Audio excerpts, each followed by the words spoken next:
کہ پھر یہ جو دولت ہے یہ صرف سمٹ کر غربا کے پاس نہیں رہ جاتی، یہ معاشرے میں پھیلتی ہے۔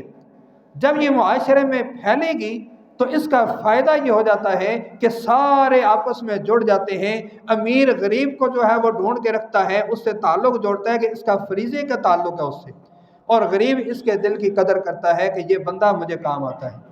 یہ تو میں بات کر رہا ہوں صرف زکوٰۃ کی، وگرنہ اسلام نے تو صدقے کی اہمیت بھی بیان کی ہے، وہ تو سارا سال ہی چلتا رہتا ہے۔